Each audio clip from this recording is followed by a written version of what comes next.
Glórias a Deus, a paz do Senhor, amados. Estamos aqui mais uma vez. Diferente do que os irmãos estavam aguardando, né? Como nós havíamos combinado no último culto, né? No núcleo. Mas o pessoal de Campinas lá acabaram ficando sem internet. E aí nós realocamos novamente aqui para Bragança Paulista. Eu espero que os irmãos estejam aí todos no mesmo espírito. 7 horas em ponto.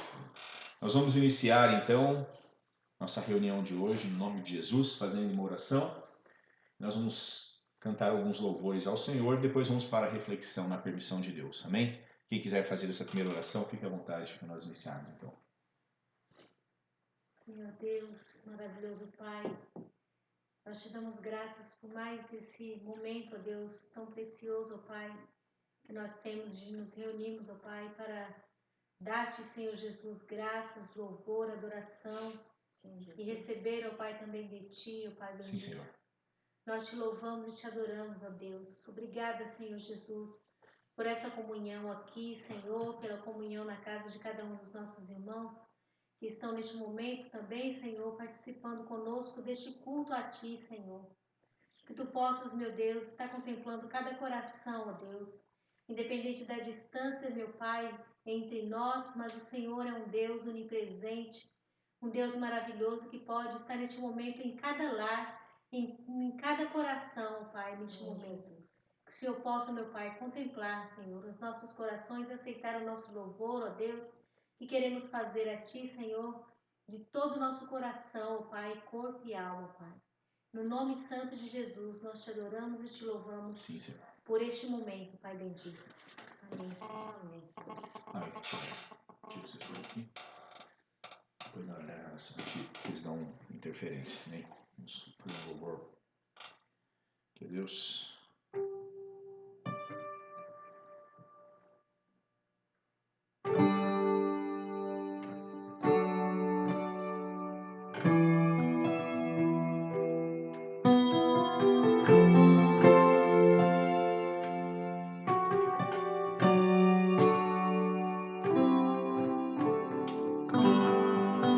Se eu quiser adorar a Deus,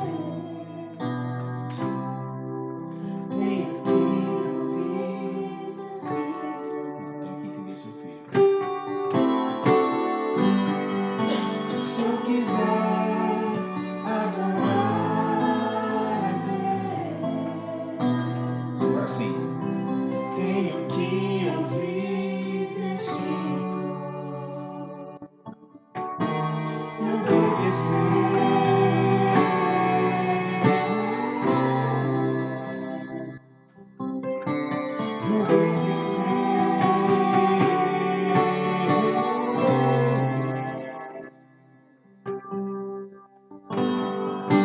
Se eu quiser adorar a Deus, tenho que entender seu filho.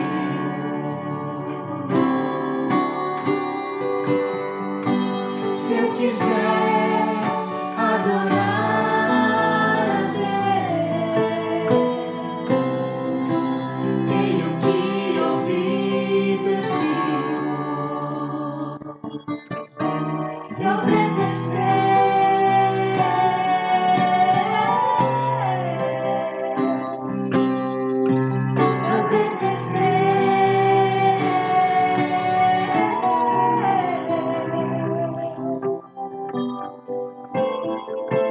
Tenho que aprender a ouvir,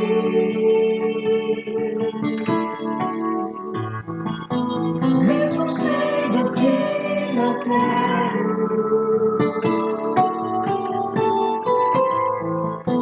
Ainda assim abrir meus lábios para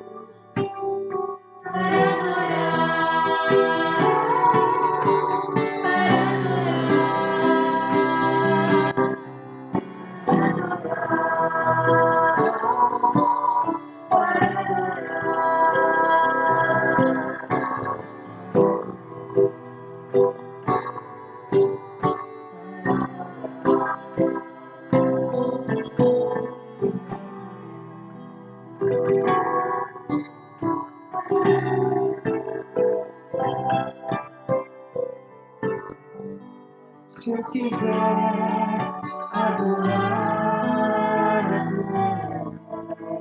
Entender seu filho. Tenho que entender seu filho. Se eu quiser adorar a Deus, tenho que ouvir do Senhor e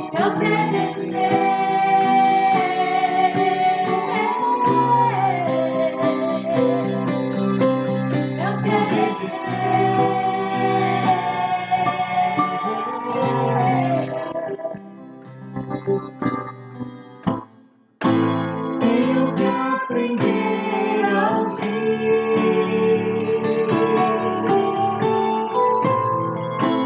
mesmo sendo que não quero,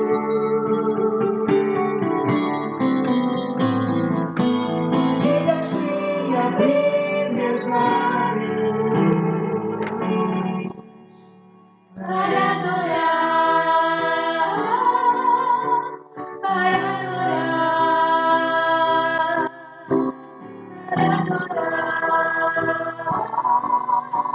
para adorar, para adorar, para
de Deus, Consolador,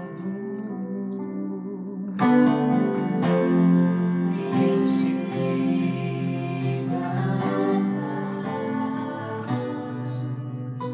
forte Deus, vencedor, sempre e sempre reina, eu te exalto,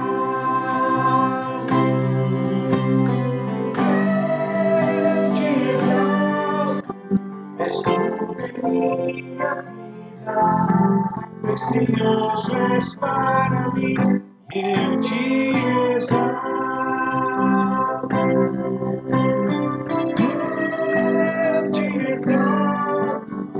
exalto a Cristo, exalto a Cristo, exalto a Cristo,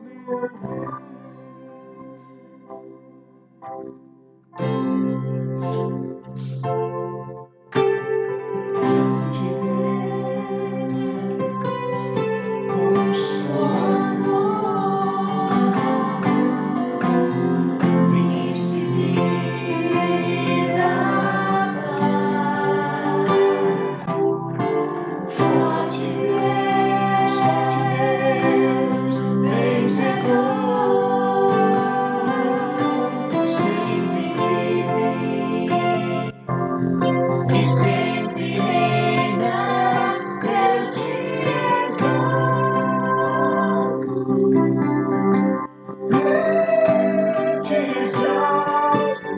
és tudo em minha vida, precioso és para mim, eu te exalto, eu te exalto.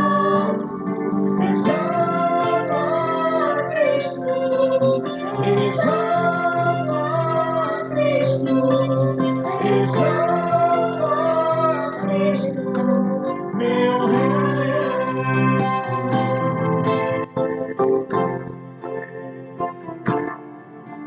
Meu Rei, te exaltamos, Senhor.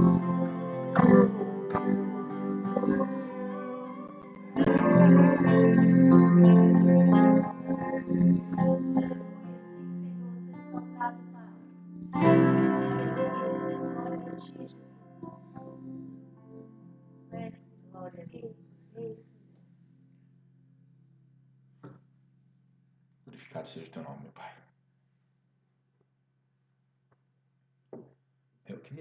Eu não estou me lembrando do nome daquela amiga da Jude, né, que foi colocada hoje. Alguém poderia ver se consegue lembrar para nós intercedermos, que falou que estava em estado gravíssimo. Acho que é Romana, deixa eu ver. Tirar um período de oração nesse momento.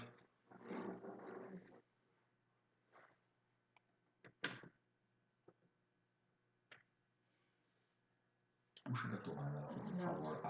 Só que pega o negócio e puxa pelo fio, não, tá? Ronaldo. Ronaldo não, é um homem, então.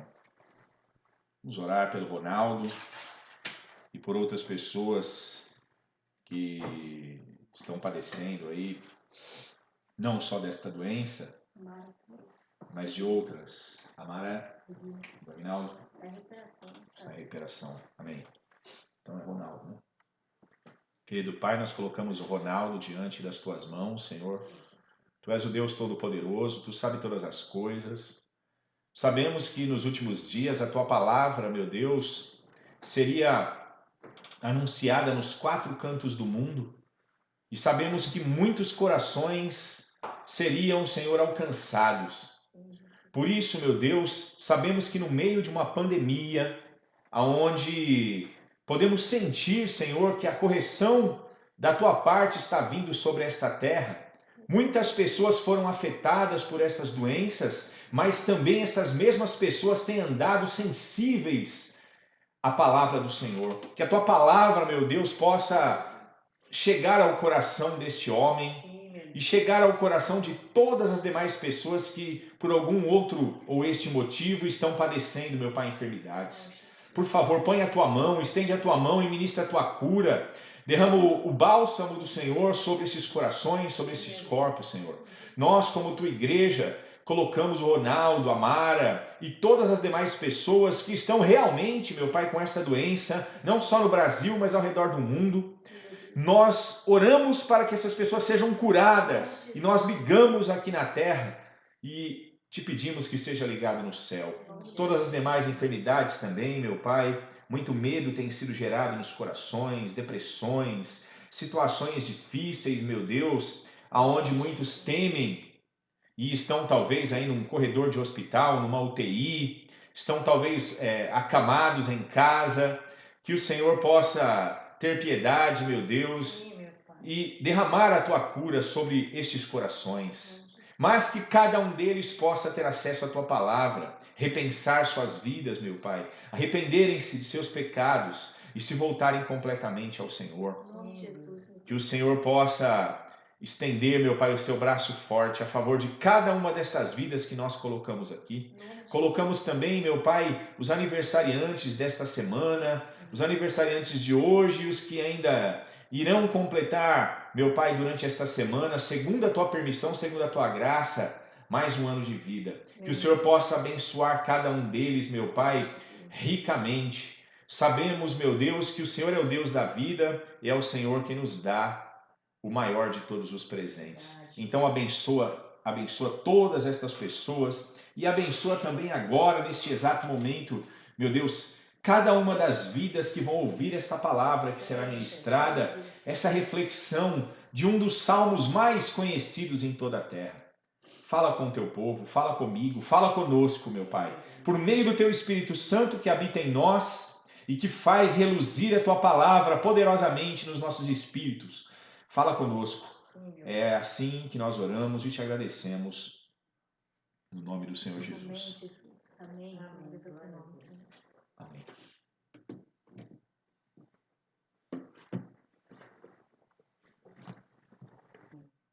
Glória a Deus. Então vamos. Louvado seja o nome do Senhor. Salmo 23 diz assim. Eu vou ler o salmo inteiro. Vocês querem ler? Podem ler. Quem quiser ler, pode ler. Lê o salmo inteiro para a gente, fazendo um favor.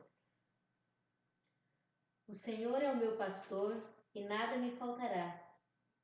Deitar-me faz em verdes pastos, guia-me imensamente às águas tranquilas. Refrigera a minha alma, guia-me pelas veredas da justiça por amor do seu nome. Ainda que eu ande pelo vale da sombra da morte, não temerei mal nenhum, porque tu estás comigo. O teu bordão e o teu cajado me consolam. Preparas uma mesa perante mim, na presença dos meus inimigos. Unge a minha cabeça com óleo e o meu cálice transborda. Certamente que a bondade e a misericórdia me seguirão todos os dias de minha vida, e habitarei na casa do Senhor por longos dias. Amém. Este é um salmo atribuído ao profeta e rei de Israel, Davi. Quando nós pegamos um contexto geral do que Davi estava falando, nós aprendemos uma coisa que tem que ser prioridade na interpretação. Nós sabemos que na época de Davi haviam sacerdotes. Haviam sacerdotes, sumo sacerdote, haviam sacrifícios, havia o tabernáculo. As coisas que Deus, por meio de Moisés, havia estabelecido para o sacerdócio estavam todas de pé. Era uma realidade. Davi já tinha visto, durante toda ali a sua juventude, quando escreveu isso, a realidade do tabernáculo, dos sacrifícios, dos animais, de homens ungidos por Deus, profetas, pessoas que faziam parte da realidade, do contexto histórico, da era e da vida de Davi. Então, nós deveríamos pensar a princípio o quê? Que Davi deveria, pela fé que ele demonstrava ter nesse período de tempo aqui, nessa fase, um apego muito profundo ao quê? Ao tabernáculo. E interessante que ele coloca isto aqui de forma bem clara no último versículo, não é? Certamente que a bondade e a misericórdia me seguirão todos os dias da minha vida e habitarei na casa do Senhor por longos dias. A casa do Senhor aqui é o quê? É o tabernáculo. Era onde o Senhor manifestava ali a sua glória, a glória da sua presença. Sabemos que Israel, no que diz respeito ao sacerdócio, ele estava um tanto que minguado, porque tinha profetas e sacerdotes que estavam vivendo uma apostasia. Nós vemos homens que estavam na contramão da vontade do Senhor. Todavia, Davi poderia ter conscientemente um apego muito profundo pelo sacerdócio. Por olhar para aqueles homens e saber que aqueles da tribo de Levi eram pessoas separadas por Deus para intermediar entre o povo e Deus. No entanto, Davi ele começa o salmo com uma visão completamente diferente da realidade dos judeus. Porque os judeus se apegavam a profetas, se apegavam a sacerdotes. Tudo para eles era sacerdócio ou profeta. Se o profeta aparecesse, eles tremiam. Se o profeta abrisse a sua boca, eles ouviam atentamente. Os sacerdotes, de igual maneira, tinham o seu respeito, porque eles eram verdadeiros embaixadores de Deus naquele período. No entanto, Davi ele começa no versículo 1 revelando o que residia no coração dele, na profundidade de seu coração. E ele começa dizendo que o Senhor é o meu pastor e nada me faltará. Como um homem pode se distinguir tanto dos outros numa geração como aquela? E eu falo isso dentro da própria biografia, né, de Davi. Davi tinha uma fé distinta de todo mundo. Foi nesse período de tempo aqui que provavelmente na sua adolescência que ele fez o quê? Qual foi um dos atos históricos e heróicos de Davi? Ele derrubou o gigante, que ele matou o gigante Golias. E isso dentro de um quadro de soldados, rei Saul, profetas, sacerdotes. Ele foi o único que teve coragem de encarar um gigante. E Deus o honrou de tal maneira que nós já sabemos o fim dessa história. Veja, então Davi, ele tinha algo que o distinguia da geração dele. E ele, quando escrevia algo, quando compunha algo, ele colocava, ele derramava o seu coração ali nas páginas das suas músicas. E eu vejo aqui uma pureza, um relacionamento verdadeiro, absoluto, de integridade e daquilo que Deus quer de cada um de nós, que é adorar a Deus em espírito e em verdade. Porque se eu adoro a Deus em espírito e em verdade, só o Senhor é o meu alvo. Só o Senhor passa a ter exclusividade em tudo na minha vida. Já não são homens, não são sacerdotes, já não são reis. A minha segurança não vem de reis. A minha força espiritual não está atrelada a pastores, não está atrelada a profetas. Eu não sou dependente de sacerdotes. Mas Deus passa a ser o centro da atenção da minha fé. E é isso que nós vemos em Hebreus capítulo 12, versículo 2, olhando para Jesus, autor e consumador da nossa fé. O que tem acontecido na atualidade é que nós não vemos quase pessoas distintas, parece que quase todo mundo pensa igual. É o pastor, é por causa do profeta. E o que é que nós vamos fazer agora? Parece que não tem ninguém para nos guiar. Não há ninguém para orar por nós. Não há ninguém para estender a mão para mim. Esse tipo de comportamento revela um coração totalmente oposto ao de Davi. Porque revela um coração dependente de homens.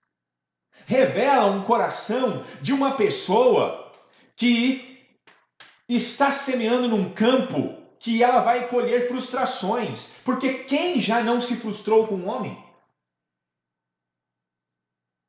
Como nós podemos esperar algo de alguém semelhante a nós, de carne, osso e sangue, mero mortal, que não tem capacidade de aumentar um centímetro a mais de sua altura, ou de amanhecer ou de levantar pela manhã vivo? Nós não temos essa capacidade. Eu não posso estar do lado das pessoas que talvez agora precisem de mim nesse exato momento. Eu não sei o porquê nós ainda temos este apego por entidades humanas que possuem cargos eclesiásticos de forma tão exacerbada. Isto muitas vezes soa até como uma idolatria. Essa dependência dessas coisas do mundo, isso faz mal à nossa fé. Por que você acha que hoje o evangelho ele é antropocentrista? O homem está no centro de tudo. É porque você não sei o quê, porque Deus vai fazer isso daí por você, porque você vai se dar bem, porque você não sei o quê. Vem aqui que nós vamos te ajudar. E olha, vivem dentro de um grupo criado com uma filosofia que não é bíblica, que gera dependência e também gera o quê? Gera doenças espirituais e morte espiritual. Quantas não são as pessoas que já cometeram suicídio, que estão afastadas, que estão andando aí perdidas neste mundo, que entraram dentro de igrejas evangélicas e por causa da frustração com alguém lá dentro, colocaram um fim na sua fé ou na sua vida. Seguir homens por causa de promessas, viver na dependência de pessoas. Isso é muitíssimo perigoso. Quando nós vemos o texto de Efésios, como Efésios 4:11, e ele mesmo deu uns para apóstolos, outros para profetas, outros para evangelistas, outros para pastores e mestres, visando o aperfeiçoamento dos santos. Quando o texto diz que Jesus deu dons apostólicos, proféticos, pastorais, eclesiásticos aos homens, ele não estava falando para que os homens se apegassem a essas pessoas, mas para que estas pessoas ungidas, consagradas, fossem meros professores na vida. É aquela história tão, vamos dizer assim, dentro, pelo menos acho que do Brasil, não sei se no mundo tem esse tipo de pensamento, de frase, de efeito, aonde diz que nós vamos ensinar você a pescar. Vamos te dar uma vara, mas não vamos te dar o peixe. Por quê? Para que cada um desenvolva. Tanto que esse texto de Efésios 4 ali, já desde o versículo 9 e 10, já vem falando de dons, e que o Senhor visava, por meio dos dons que ele daria a certas pessoas, dons eclesiásticos, de liderança, ele visava o aperfeiçoamento dos santos para que todos trabalhassem na obra, para que todos estivessem envolvidos na obra, para que todos pregassem o evangelho do Senhor Jesus Cristo, e não para que vivessem eternamente na dependência de homens. Israel, quando foi afrontado pelo gigante Golias, tremeu na base por quê? Porque dependiam de homens, não era? Quem é o mais forte dos soldados de Israel? É tal. E aí, você vai enfrentar? Eu não. Não sou louco? Eu sou mais forte, mas não sou louco. O cara dá dois de nós. O cara tem fama de cortar o pessoal no meio. Ele come gente viva. Quem é que vai encarar? O nosso rei, que é o homem mais alto, deveria ser o homem mais corajoso, mais valente de Israel. Não vai sair em batalha. Nossos generais, cadê os generais de Israel? Sumiram. Os homens valentes sumiram. Por quê? Porque a proposta do inimigo foi indecente mesmo. Vamos fazer uma coisa. Vamos parar com essa besteira de guerra. Nós vamos colocar um soldado de cada lado. O soldado que vencer matando o oponente ganhou a batalha, pode tomar conta das terras do outro. Aí o povo falou, é interessante, só que quando ficaram sabendo quem era o inimigo que combateria contra os soldados ali, aí o negócio era feio, porque não tinha ninguém em Israel com mais de 3 metros de altura. E violento, que tinha uma espada pesadíssima. E aí aparece quem na história? Por que você acha que apareceu Davi nessa história? Ele era menino. Ele foi levar marmita para os irmãos. Ele era conhecido ali no meio do povo como o pastorzinho que tocava uma harpa. Quando Davi fica sabendo do que aconteceu, da afronta, ele vai lá e diz assim, eu vou. Como uma pessoa em sã consciência, no porte de Davi, na idade de Davi, poderia ter coragem de enfrentar um homem, um verdadeiro monstro do lado de lá, como ele fez? Por quê? Porque quando você olha para o seu lado, você pode esperar que alguém te ajude, que alguém te socorra. Só que todo mundo já tinha feito essa avaliação em Israel e não tinha ninguém corajoso à altura para enfrentar o Golias. Agora veja como Davi tinha uma fé distinta. Ele não olhou para os lados. Davi não dependia do rei Saul.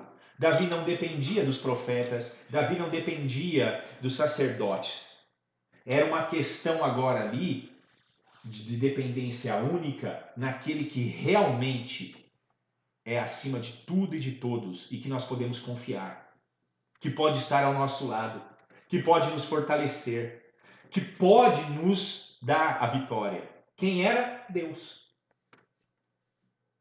Davi tomou para si aquela afronta e o zelo do Senhor nele fez com que ele descesse aquele vale. Cada passo de Davi mostrava a firmeza, a certeza que aquele jovem tinha de confiar no Senhor. Por quê? Afinal de contas, o Senhor é o meu pastor. Eu não dependo de Saul, eu não dependo do profeta de Israel, eu não dependo dos sacerdotes, eu dependo de Deus. Estão entendendo? Eu dependo de Deus. Quando Jesus estava aqui na terra, ele dependia de quem? Você vê Jesus escudado, confiante em algum homem? Quem era o único pelo qual ele recorria nas suas angústias? O Pai. O Pai. E Jesus ficava muitas vezes assim triste em ver que os homens ao redor dele, até mesmo discípulos, ainda continuavam com essa filosofia de viver na dependência das coisas deste mundo. Quando Jesus fala assim, olha, sobre os pássaros, sobre o lírio do campo, sobre as aves do céu, ele ensina aos discípulos o quê? Quem é que sustenta tudo? Era Roma? Eram os profetas da época de Jesus? Eram os pastores da época de Jesus? Eram os fariseus, os sacerdotes? Não. Sempre foi e sempre será o mesmo, aquele que aguarda que nós o adoremos em espírito e em verdade. Aquele que aguarda que nós confiemos nele acima de tudo e de todos. Aquele que aguarda que nós o amemos acima de tudo e de todos. O Senhor Deus Todo-Poderoso. Ele disse assim, homens de pouca fé, vocês devem descansar, porque o Pai, Ele vai cuidar de vocês. Veja, o próprio Senhor Jesus, declarando a cada um de nós que o Pai deve ter primazia na nossa fé. Ele deve ser, dentro do nosso coração, a quem nós vamos buscar de todo o nosso ser. É nele que nós devemos ancorar a nossa fé. E não em homens. Aí chega um tempo desse, pandemia, pronto, um monte de gente desesperado. Por quê? Estar desesperado por causa do medo da morte? Até nisso o Senhor tem e deve ter primazia. Porque o Senhor nos ofereceu a vida eterna e Ele disse, ainda que morra, viverá. O Senhor também deve ter primazia em tudo na nossa vida. Nesse período, o que nós vamos fazer? Nós vamos continuar adorando a Deus, porque não era isso que nós fazíamos? Nós vamos adorar a Deus. E se acabar os tempos, nós vamos adorar a Deus. E se nos perseguirem até a morte, nós vamos fazer o quê? Nós vamos adorar a Deus. Nós não temos outra opção. Nós somos comprados por bom preço. Nós não pertencemos mais a nós mesmos. Nós não pertencemos a homem qualquer um desta terra. Nós pertencemos ao Senhor. Ele é nosso pastor. Jesus é o nosso pastor. O Senhor é o nosso pastor. Por isso nada nos faltará. Em momentos de crise, em momentos de guerra, em momentos de morte, em momentos de pandemia, as pessoas do mundo ficam ultra sensibilizadas. E eles precisam encontrar um povo que está firme e forte no Senhor para ter o que dizer, para ter o que falar, para ter o que transmitir, para estender a mão a essas pessoas e não estarem escondidos debaixo da cama, como as pessoas estão hoje vivendo ao redor do mundo. Porque vamos dizer que essa situação seja um Golias da atualidade. Nós somos o quê? Somos os pobres almas dos exércitos ali de Israel sobre vamos dizer assim, a diretriz, não, a direção de Saul? Seria eu, Saul, e os demais aqui, as ovelhas, os soldados? Não, meus amados. Não. Está tudo errado. Se estamos pensando assim, está tudo errado. Nossa fé não está no Senhor. Que Senhor é esse? Se me faltar a minha esposa, se me faltar as minhas filhas, se me faltar os amigos, se me faltar a família, eu ainda terei o Senhor. Ele jamais faltará comigo. Deus é fiel. Eu creio nisso. Isso daí para mim não é refrão de música evangélica, não. Isso é uma verdade bíblica. Eu posso sangrar, eu posso chorar, eu posso gemer, eu posso sentir o peso da solidão, eu posso sentir muitas vezes o peso da angústia, podem me lançar ao chão, podem me abater, mas não vão me destruir. Nada pode me separar do amor de Jesus Cristo. O apóstolo Paulo foi enfático: pelo que estou certo de que nem a morte, nem a vida, nem os anjos, nem os principados, nem as potestades, nem o presente, nem o porvir, nem a altura, nem profundidade, e nenhuma outra criatura poderá nos separar do amor de Deus que está em Cristo Jesus, nosso Senhor. Mas isto só serve para quem está totalmente ligado em Jesus Cristo, o pastor dos pastores. Ele é chamado de sumo pastor. Nós temos o pastor. Se tirarem minha vida, se eu morrer por causa dessa enfermidade atual, se acontecer qualquer coisa comigo, em nada isso pode abalar a fé dos irmãos. Muito pelo contrário, vocês devem buscar ainda mais ter intimidade com aquele que já venceu a morte e breve voltará para buscar o seu povo, as suas ovelhas. Nós somos ovelhas de quem? Eu vou insistir novamente aqui: não se adora mais a Deus nem em Jerusalém, não se adora a Deus em Samaria e nem na aliança com Cristo, nem na Batista, nem na Assembleia de Deus, nem na Quadrangular, nem na Adventista, nem na Presbiteriana e nenhuma outra igreja. Se adora a Deus e sempre assim será, porque foi Jesus quem disse: em espírito e em verdade. Aí, se eu estou dentro de um salão que pertence à igreja A, B ou C, isso daí, meu irmão, é coisa secundária, porque o que é mais importante é que o Senhor é o meu pastor.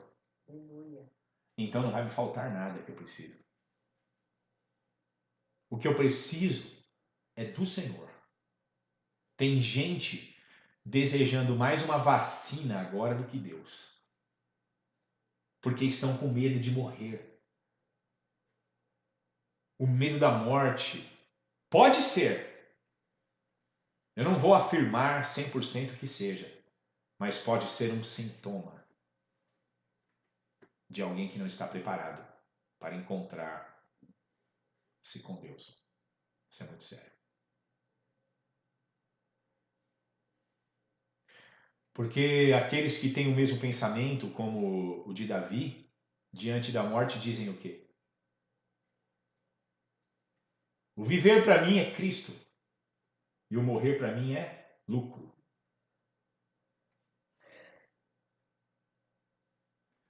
Quando Davi disse: o Senhor é o meu pastor e nada me faltará, ele provou isso pela fé dele, quando ele derrubou o gigante.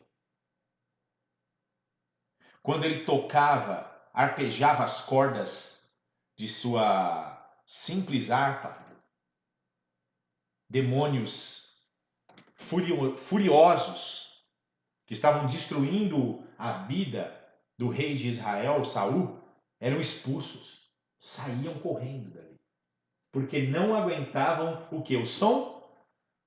Você pode ter certeza que a harpa de Davi devia ser aquela mais barata que existia. Seria aquela harpa que talvez nem dava muita afinação. Mas não importa. Não importa. Quando Davi tocava a harpa, ele não simplesmente emitia sons. Ele não simplesmente estava disposto a montar ali um contexto poético com música. Não. Davi adorava a Deus. O segredo deste salmo de Davi é que ele não é antropocentrista. O homem não está no centro de tudo. Davi em nenhum momento faz uma citação a homens. Este é um salmo teocentrista. Deus é o centro do salmo. ele começa dizendo: sabe quem é meu pastor? O Senhor é o meu pastor, e nada me faltará. Quando nós vemos a biografia de Davi, olha só, Davi tinha tudo para ter sido um jovem enfraquecido. Por quê? Porque ele era desprezado pelo pai, desprezado pela família, não é? Desprezado pelos irmãos. Você só vê Davi sendo desprezado. No entanto, nós não vemos Davi sendo desprezado pelo Senhor. O Senhor sempre o honrava. Agora, o Senhor desprezou os irmãos de Davi. Por quê? Porque eles eram covardes. Porque eles não eram, dentro do contexto da época deles, singulares. Eles não eram pessoas diferentes. Eles tinham o mesmo pensamento da massa, da multidão. Quando Davi foi levar para eles lá a marmita, o bolo, o pão que a mãe dele mandou lá, eles zombaram de Davi. Eles eram zombadores. Eram pessoas, como está em Jeremias 17, que confiavam no braço da carne. E a Bíblia diz o quê? Maldito o homem que confia no homem, que faz do seu braço a sua força, a sua carne. Eles confiavam em si mesmos. Eles tinham a sua confiança em si mesmos. Só que quando eles foram confrontados por alguém mais forte do que eles tremeram como mulheres. Mas Davi, que era desprezado por todo mundo, mas que tinha dentro do seu coração o Senhor como sendo o pastor, o tudo da vida dele, foi honrado dentre os seus irmãos, foi honrado dentro de Israel, e um dia no futuro se tornaria o maior rei de Israel de todos os tempos. Já pensou uma coisa dessa? Quando Davi escreve o Salmo 23, ele fala daquilo que lhe era peculiar. Ele não estava compondo uma música para ganhar likes numa internet da antiguidade e ficar famoso. Ele estava simplesmente fazendo jorrar a sua adoração por meio das vibrações daquela harpa e da pena que ele escrevia cada verso. É algo maravilhoso quando nós podemos ver alguém totalmente apegado a Deus, dependente somente do Senhor. Porque eu digo, se o Senhor procura aqueles que o adorem em espírito e em verdade, aqui nós vemos uma resposta clara ao que Davi disse, se torna absoluto, nada me faltará. Porque se o Senhor estiver procurando alguém que adora Ele em espírito e em verdade, e Ele me encontrar adorando em espírito e em verdade, Ele será meu pastor e nada me faltará. Este é o segredo. Ele continua colocando o Senhor em todos os versos. Deitar me faz, querendo dizer, o Senhor me faz deitar em verdes pastos. Guia-me, ou Ele guia-me. Sim, o Senhor me guia mansamente às águas tranquilas. Ele fala do cuidado que o Senhor Deus tinha com ele a cada dia. Quando nós ficamos escudados em homens, em organizações, em sistemas, não só a frustração nos alcança, mas também a incredulidade, a fraqueza. Davi tinha plena convicção de que as bênçãos que o cercavam eram manifestações da graça e da amizade de Deus para com ele. Porque Davi está aqui se colocando na posição de uma ovelha. Ovelha que ele tinha muita intimidade no tocante a essa profissão, porque ele era pastor de ovelhas. Ele cuidava das ovelhas, ele estava disposto a morrer pelas ovelhas. Ele chegou a dizer que lutou com um urso e com um leão. Veja, ninguém luta com um urso e com um leão assim. Não é para qualquer um isso daí. Mas por que Davi disse isso? Seria isso coisa da cabeça dele? Não. É porque quando ele foi para cima do leão e do urso, ele foi com o mesmo empenho na fé quando ele foi para aquele vale ao encontro de Golias. Para ele, Golias era mais um urso que ele ia derrubar. mais um leão que ele ia matar. E todo mundo corre quando vê um leão, você pode ter certeza. E um urso, você já viu o tamanho das unhas de um urso? É uma coisa fenomenal, rasga uma porta, rasga um carro. É um monstro perto da gente. E Davi ia para cima. Ele ia para cima com a mesma fé, porque a nossa fé, meu amado, quando ela está ligada ao Senhor, ela acaba sendo útil para tudo na nossa vida.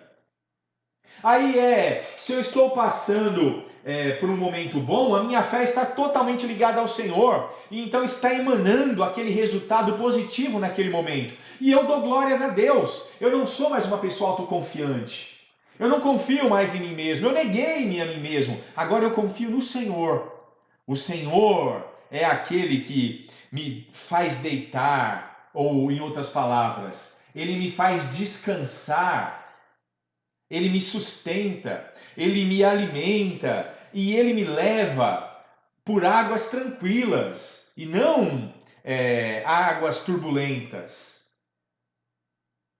Os irmãos estão entendendo? Aí a nossa fé, ela vai fazer parte, se você é um professor numa escola, se você é um mecânico, se você é um pedreiro, se você é um motorista de aplicativo, se você é um juiz, se você é um advogado, se você trabalha no correio, trabalha numa empresa de metalúrgica, não importa.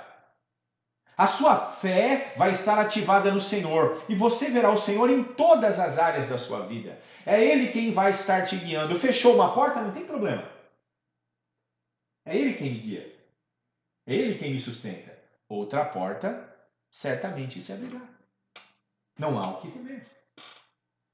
Ou será que Deus só é o Todo-Poderoso no domingo, depois da canção, na igreja, quando está todo mundo reunido? Agora, em tempos de pandemia, será que Ele não continua sendo Deus? Você acha que essa pandemia é alguma coisa para o Senhor? Você acha que o Covid, seja lá o que for, é alguma coisa para o Senhor? Lógico que não. É óbvio que não. Ele continua sendo Deus, mas Deus de quem? De quem confia nele. Ele continua sendo pastor de quem? De quem se largou dentro do redil dele. De quem se propôs a ser ovelha dele, do tipo assim, olha, eu me largo aqui, eu me rendo, eu me entrego, eu sou teu, faça o que quiseres de mim. Não fico segurando a minha vidinha ali. Quando eu fico segurando a minha vidinha é porque quem é Deus de mim mesmo é o meu ego. É o dinheiro do trabalho que eu ganho, são as posições, é o status. Estas coisas eu passo a ter um apego porque eu confio nelas. Então, em tempo onde não há uma pandemia, onde as coisas estão normalizadas no tocante a esses vírus e coisas do tipo, eu estou em paz, tranquilo. Mas agora chegou um período desse, pronto. Aí a minha estabilidade acabou. Aí eu morro de medo de tudo. Não, para com isso. Nós entregamos a vida para quem? Para Jesus Cristo? Ou nós continuamos ainda sendo senhores de nós mesmos? Davi, ele tinha uma vida livre. Não há nada mais libertador do que ser dependente de Deus. Não há peso algum. Quando João disse assim, olha, meus filhinhos, os mandamentos do Senhor não são pesados, ele sabia o que ele estava falando. Por quê? Porque o Senhor o carregava no colo. Essa é a função de um pastor, você entende? Na Bíblia. Os pastores, quando as ovelhas se machucavam, eles pegavam essas ovelhas e carregavam ela no colo, levavam até o redil e tratava destas ovelhas. Aí as pessoas ficam hoje imaginando, ficam idealizando, muitas vezes até romantizando na mente delas, que um homem como eu ou qualquer outra pessoa que tem o cargo de pastor vá fazer isso. Ficar carregando as pessoas no colo. Ora, meu amado, eu já falei para você.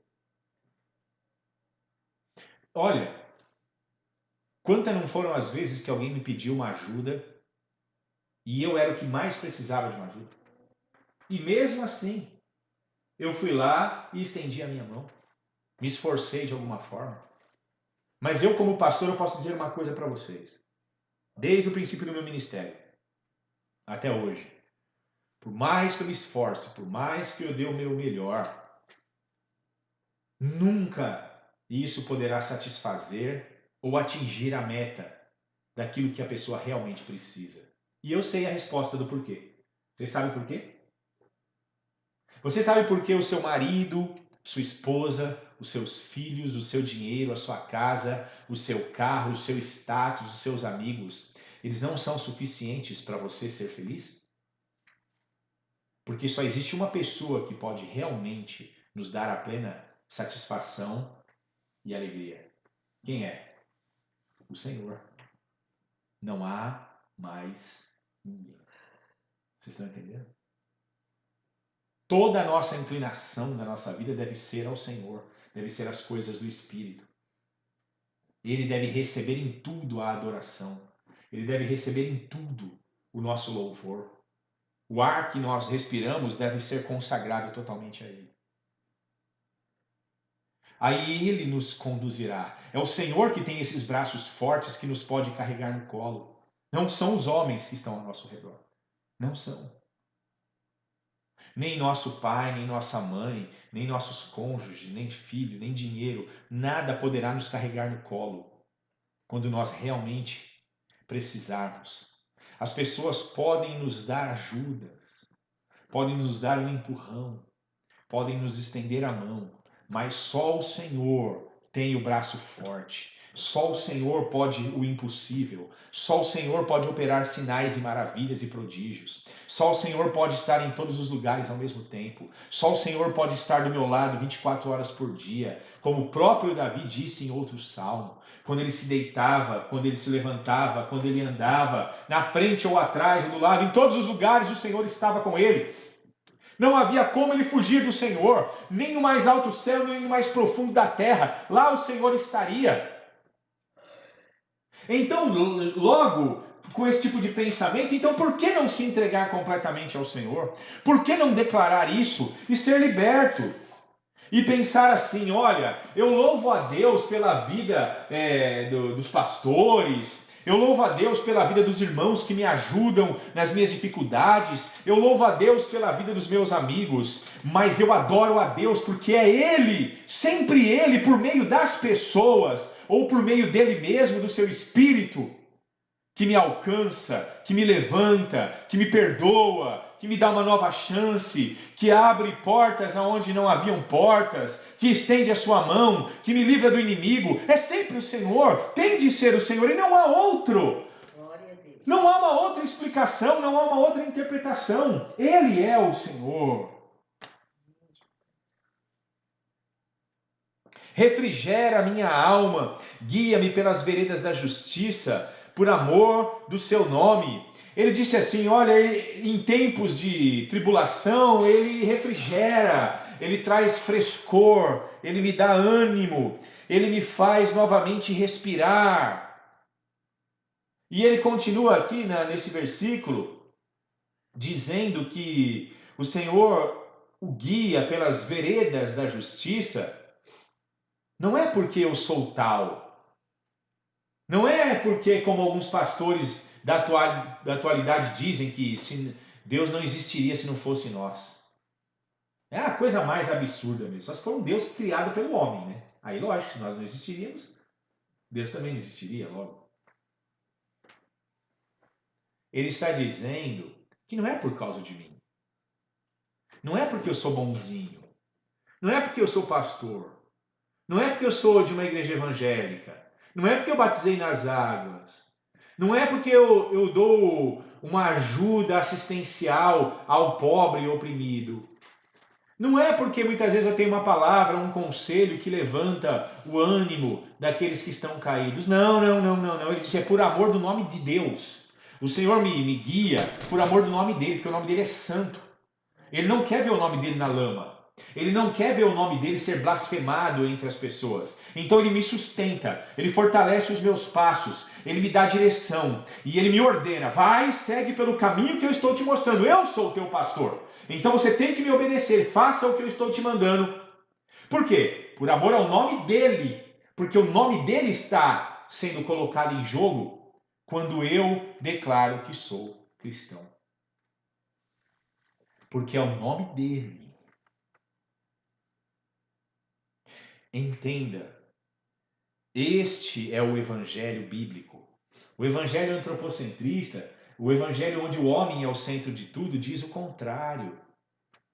Ele só fica te exaltando, falando que você vale mais do que tudo, do que todo mundo. E existem certas verdades por detrás disso, mas na forma contextualizada em que muitos pregam, isso daí é uma heresia e pode levar uma pessoa para o inferno.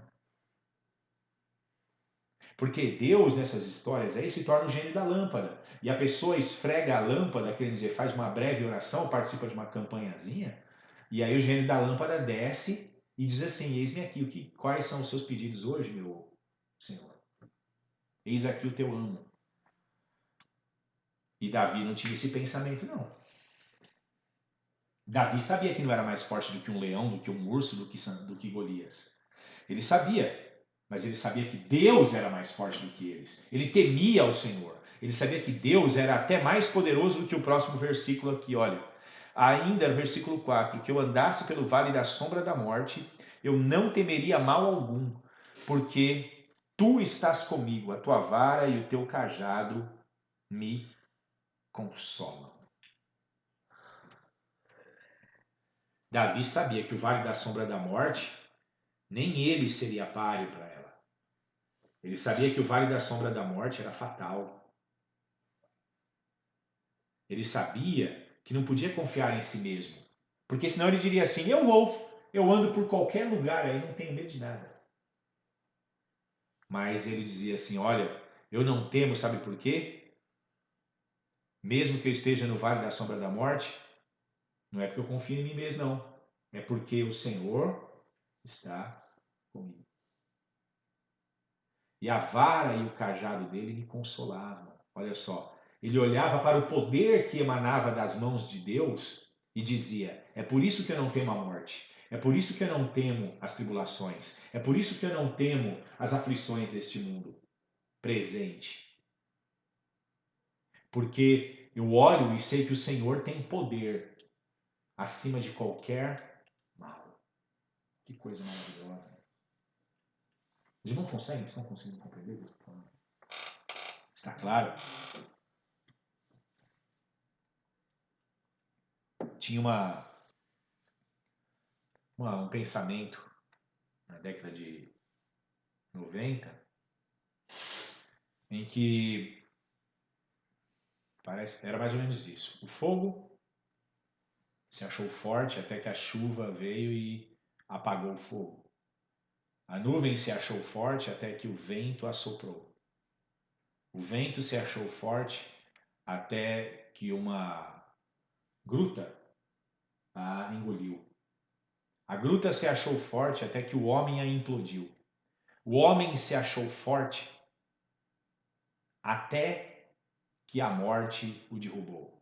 A morte se achou forte até que Jesus Cristo ressuscitou. E daí para frente agora? Acabou a história. É que nem o testemunho de um satanista que eu ouvi no início da minha conversão. Ele disse que foi para tudo quanto é lugar. Magia negra, magia branca, mesa preta, tudo quanto é lugar. Fazia de tudo que você pode imaginar. Mas sempre tinha uma entidade que se aproximava e falava assim: mas lá o negócio é mais forte. Aí ele ia para outro lugar. E foi mudando, até que ele chegou no satanismo. E no satanismo o diabo lá se manifestava e era o tal. Todo mundo tremia quando o diabo aparecia em suas reuniões. Até um dia, dentro de um contexto que ele estava vivendo, que ele clamou para que o diabo o ajudasse. O diabo disse que não tinha como ajudá-lo, porque tinha o envolvimento do nome de Jesus Cristo. E ele questionou: mas como assim? Mas você não é o Senhor? Você não é aquele que pode tudo, que faz e desfaz, que todo mundo treme? Aí o diabo confessou para ele, falou assim, dentro da nossa realidade eu sou. Só que existe uma outra realidade. Existe alguém que está acima de mim. E ele falou assim, quem é? E o diabo disse para ele assim, é Jesus, Deus. Aí ele falou assim, aí deixei o diabo e entreguei minha vida a Jesus Cristo e estou com ele até hoje, mais de 40 anos que servi a Deus já, aquele cara. Falou, sirvo a Deus até hoje, não encontrei ninguém mais forte do que Jesus. Não tem ninguém mais alto do que ele. Não tem ninguém mais elevado do que ele. E é verdade. Mas só quando Jesus se torna essa realidade, esse mestre presente, quando o Espírito de Deus é real e se manifesta e se move em nós. Só quando o Pai é realmente aquele pelo qual eu clamo de dia e de noite em nome de Jesus. Quando essas coisas se tornam reais, vividas por cada um de nós, então, como Davi, nós viveremos não só livres do medo, mas nós sentiremos sempre ali o aconchego dos braços fortes do Senhor, daquele que a sombra dele é onipotente. Ele se torna o nosso refúgio, bem presente nos momentos da angústia. Aí nós não vamos temer nem que um exército nos cerque, como diz o Salmo 27, porque o Senhor está comigo, Ele é mais forte. Aí mais são os que estão conosco dos que estão do lado de lá. Maior é o que está conosco do que aquele que está lá fora. E aí, meu irmão, é uma realidade vivida.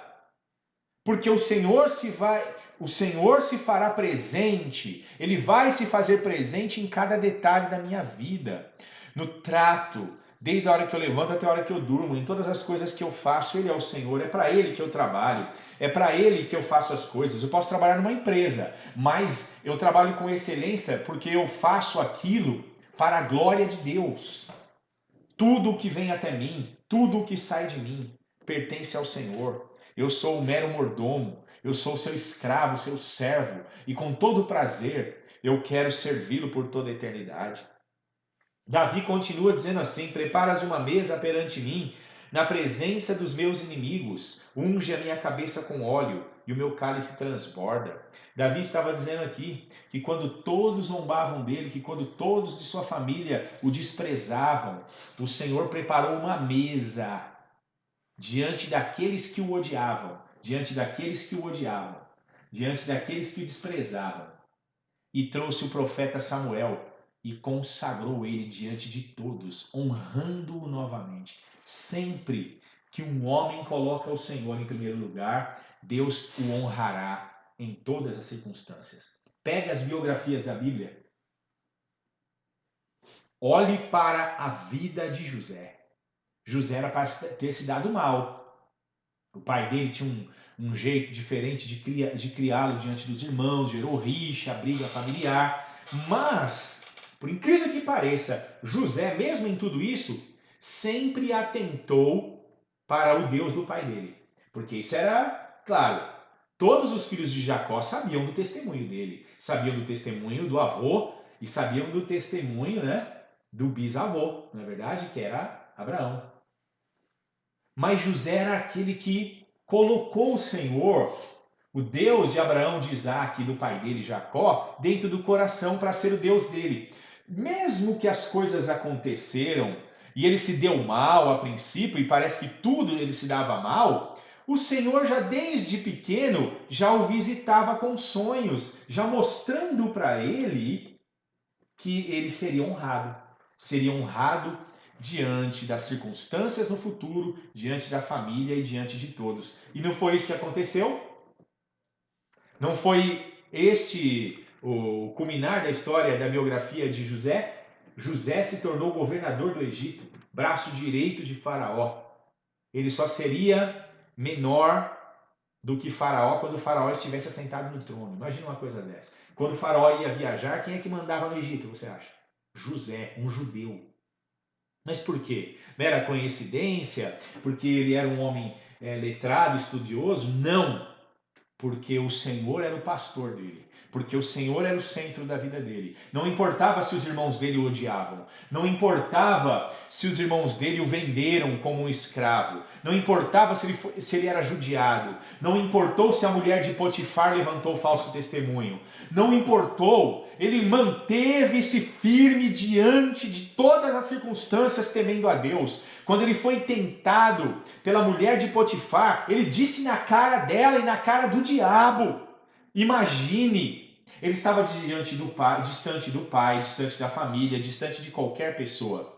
Ele poderia ter cedido, talvez ninguém jamais teria sabido, mas ele disse assim: eu pecarei contra o meu Deus. Deus fazia parte do cotidiano, do ar que José respirava. Nós podemos pegar tantas outras pessoas na Bíblia. Uma pessoa bastante semelhante na sua biografia foi quem? Foi Daniel. Deus honrava Daniel de uma forma magnífica, mas Daniel tinha quem em primeiro lugar? Daniel tinha como alvo da sua vida adorar sempre a quem? A Deus. Mesmo quando ele foi colocado sob jura de morte, ele continuou firme, não é? Determinado em buscar ao Senhor. Querem matar, pode matar, mas eu vou continuar orando, vou continuar buscando a Deus, não vou parar não de buscar meu Deus não. Quando ele foi jogado diante da cova dos leões, e não é como eu vi num filme dia atrás aí que só tinha um leão, não. Eram dezenas de leões. Imagine você cair no local desse.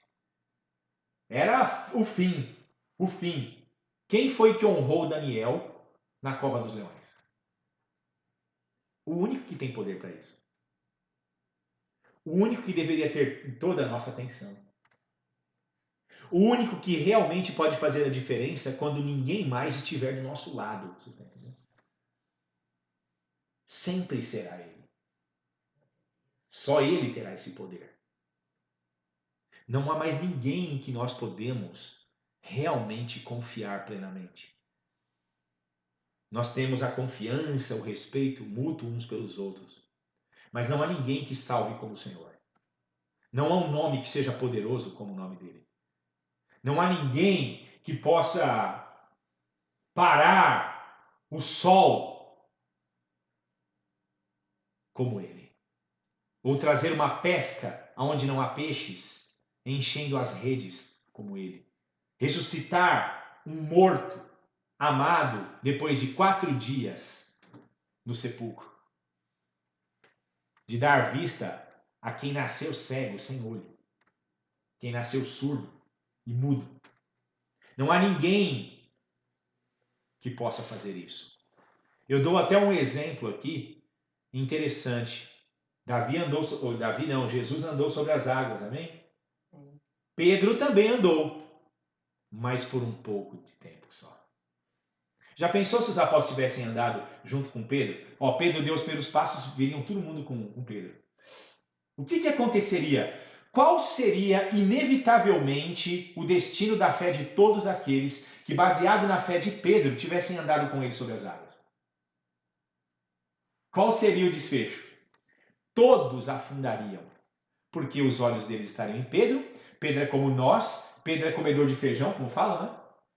Andando sobre as águas eu também posso andar. E aí cada um colocaria o seu pé ali e todo mundo se firmaria sobre as águas. Mas como Pedro é a inspiração da minha fé, ele afundaria. E quando ele afundaria, ele levaria todo mundo para o fundo do mar junto com ele. Salvo que Jesus estava ainda de pé diante dos olhos de todos eles. Só Jesus pode nos salvar. Só Ele vai continuar em pé em cima das águas. Com Ele não tem tribulação, ventania, vento forte, raio, relâmpago e trovão, não, meu irmão. Não tem principados e potestades, demônios, anjos. Ele é o Senhor. Ele é Deus. E pronto. Ele é o que é e pronto. Não tem que ficar falando muito. Ele é o que é. E ele disse assim, olha, eu sou o que sou e pronto. Está dando para entender? Talvez nossa fé não está ancorada no Senhor, mas em homens como Pedro. Tem até pregadores que dizem assim, olha, se você não tem fé, venha pela minha. Vai afundar, meu filho. Porque o único que não afunda é Jesus. Pedro morreu. Cadê Pedro? Se não é o Senhor para ressuscitá-lo em breve, quando ele voltar, Pedro ia virar pó. Mas quem foi o único que 3 dias depois venceu a morte? Na história da humanidade. Existe mais alguém? Você conhece mais algum? E quem é o único que pode nos honrar diante das dificuldades deste mundo? Davi foi enfático. Ele preparou para mim uma mesa na presença dos meus inimigos. E para fechar com chave de ouro, ele ainda ungiu-me a minha cabeça com óleo, de tal forma que transbordou na frente de todo mundo a unção dele sobre mim. Não se esqueça, pouco tempo depois, Davi se tornaria rei sobre os irmãos dele também. Dá para entender? Cadê os filisteus para mandar mais um gigante? Porque agora nós temos um rei. As pessoas podiam pensar, não é? Mas Davi nunca quis dizer isso. Nem mesmo em Davi nós poderíamos confiar. Porque na biografia de Davi tem um tomo muito feio lá na frente, não é? Quando ele tirou os olhos do Senhor e olhou para os prazeres da sua própria carne. A queda foi feia, o choro foi grande, ele rastejou, ele se levantou, ele levou a correção dura da espada do Senhor, chorou até o último dia da sua vida, mas ele conseguiu ainda permanecer na presença do Senhor. Veja, só há um que realmente pode reinar sobre nós, que pode nos guiar verdadeiramente com segurança, que nós podemos confiar que jamais vai cair, que vai permanecer sempre intacto em sua santidade e seu poder. E ele tem um nome, e o nome dele está sobre todo nome. É o nome de Jesus de Nazaré, Jesus de Belém, Jesus Cristo, o Senhor, aquele que é, que era e que há de vir, o Todo-Poderoso, aquele que é maravilhoso, conselheiro, Deus forte, Pai da eternidade e Príncipe da paz, o Alfa e o Ômega, aquele que habita nele toda a imortalidade. Ele é Deus, o Verbo encarnado, o Rei dos reis e Senhor dos senhores, a segunda pessoa da Trindade Santa. Se nós estivermos esperando em outros homens, nós vamos padecer. Em 1 Coríntios 15, como eu expliquei nesses dias aí, não é? Paulo foi enfático. Se nós esperarmos em Cristo somente nesta vida, somos os mais miseráveis de todos os homens. O que você acha que ele estava dizendo? Ele estava dizendo que se Jesus não tivesse ressuscitado e fosse um mero homem, por melhor que ele fosse, esperar nele seria uma frustração terrível no final da nossa vida. Seríamos considerados como miseráveis. É miserável o homem que vive na dependência de outro homem. Mas, como Jesus Cristo ressuscitou, Paulo disse, então aí sim vale a pena confiar nele. Aí sim vale a pena segui-lo, declará-lo como Senhor absoluto de nossas vidas, como mestre, como amigo, como irmão, como pai, como Deus sobre nossas vidas. Aí vale a pena. Aí vale a pena. Para concluir, Davi disse assim no Salmo 23, certamente que a bondade e a misericórdia me seguirão todos os dias da minha vida. Como é que ele podia ter tanta certeza assim?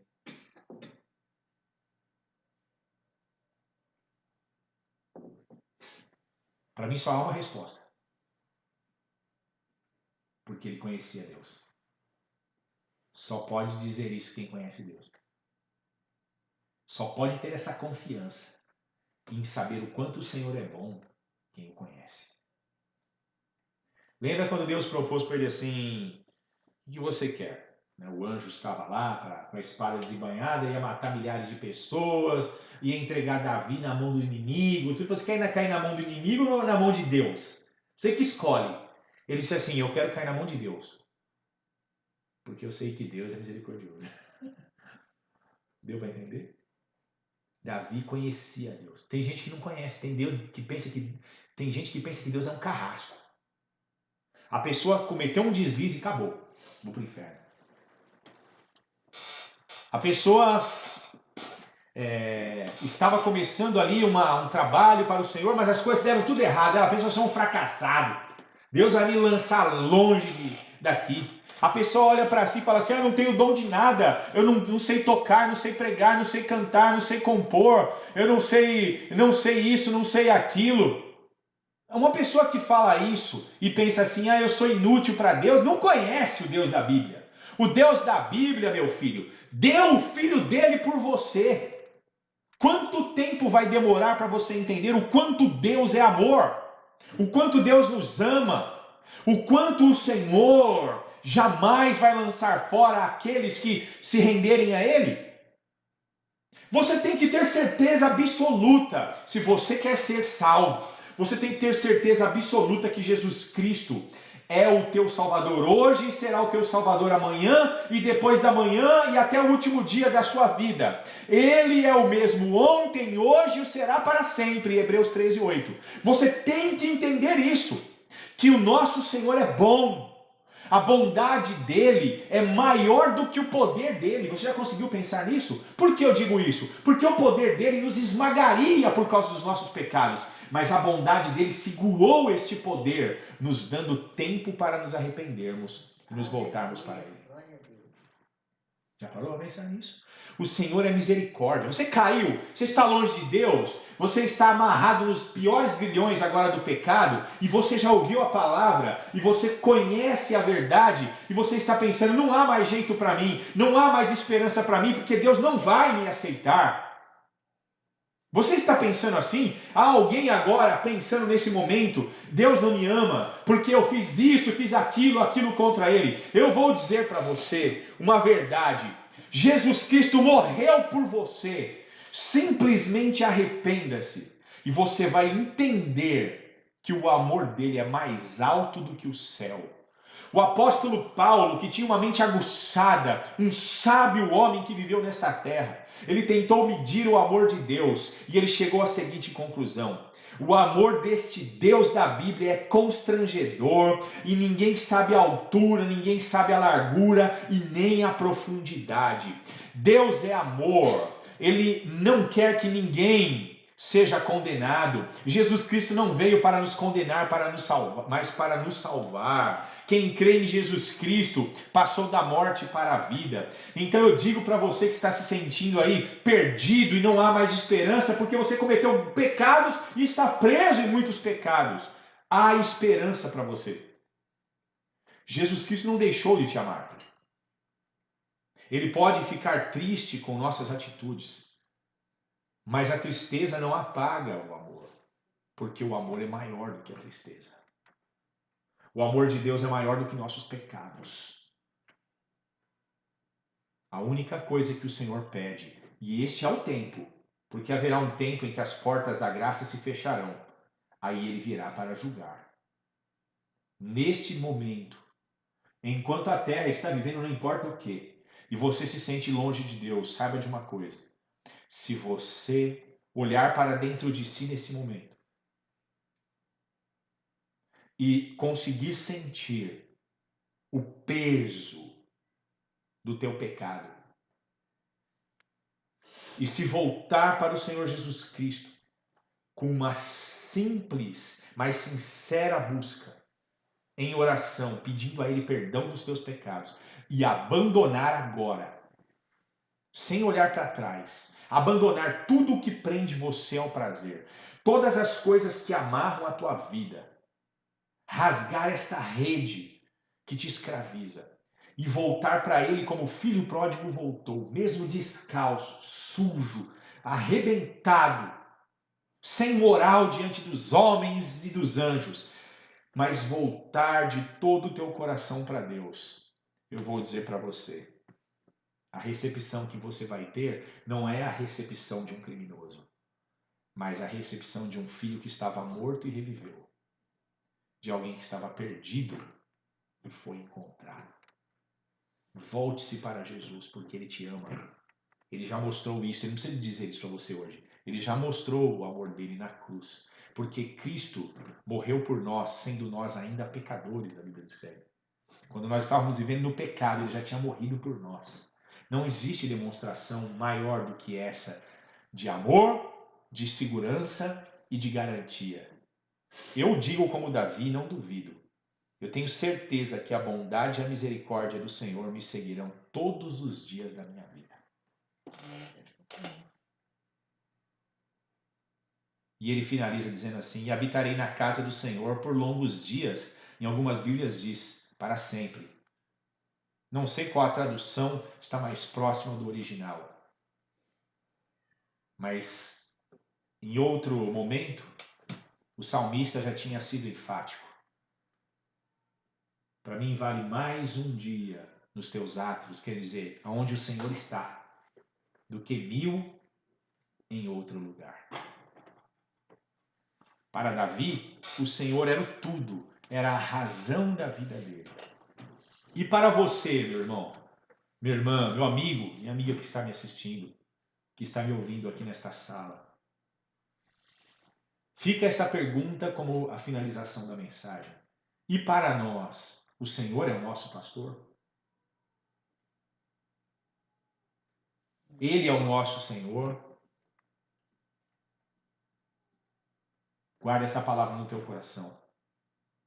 E eu espero que o Espírito Santo venha manifestar o poder dele na tua alma, fazendo germinar a palavra da verdade, até que ela produza os frutos pelos quais Deus será exaltado por meio da tua vida. No nome de Jesus. Amém.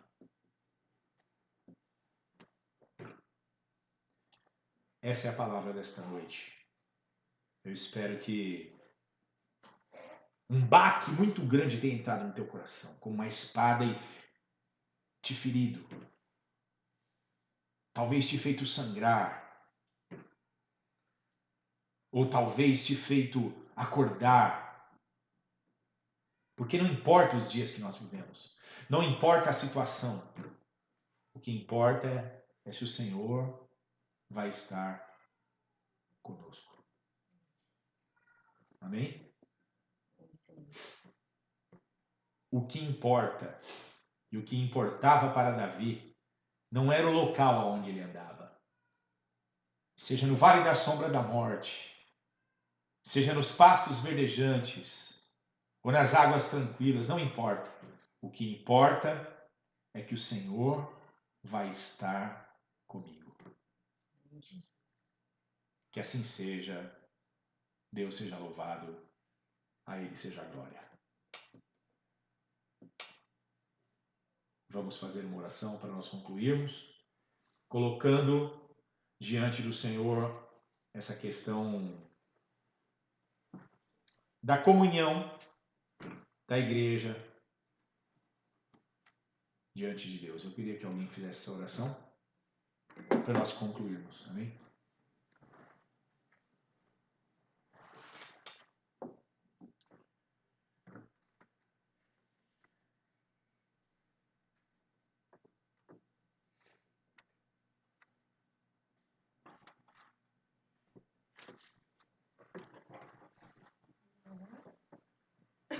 Quem vai orar?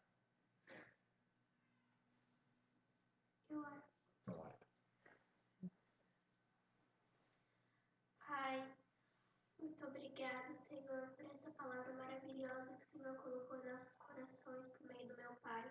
Que nós venhamos abrir os nossos olhos e conhecer os erros que nós estamos cometendo e venha pedir perdão para o Senhor antes que seja tarde. Que a gente venha a cada dia aproveitar, louvando mais o Senhor, te conhecendo mais, lendo a Bíblia, que a gente venha te adorar mais e mais em cada dia. Que o Senhor também venha nos proteger e abençoar e nos dar mais entendimento em questão das igrejas, que nós venhamos entender que nós somos o teu templo e que nós não precisamos de 4 paredes para poder adorar o Senhor, aqui em casa mesmo, com a nossa família, ou até mesmo sozinhos nós possamos fazer isso. Sim. Cuide da gente essa noite, abençoe todos que ouviram essa palavra e que ainda irão ouvir, que nós venhamos espalhar elas para todo mundo, que todo mundo venha ficar sabendo disso e que eles venham tomar a decisão de querer seguir ao Senhor também. Sim, E Deus. venham se arrepender. Nós queremos pedir e te agradecer, Senhor. Que seja feita sempre a tua vontade, não a nossa. Em nome de Jesus, amém. Amém. Louvado seja o nome de Jesus. Nós encerramos então hoje aqui nossa reunião em Bragança Paulista. Deus possa abençoá-los no nome de Jesus. Fica nosso tchau. Amém. Tchau, um pouco friozinho, né? Não sei como é que está por aí. Aqui está um friozinho lascado. Essa semana, aqui em Pedra Bela, fez 4 graus de madrugada. Você imagina, não é brincadeira não. Mas glórias a Deus. Seja no calor ou no frio, que o Espírito do Senhor seja o nosso melhor amigo. Deus abençoe em nome de Jesus, amados. Fiquem na paz.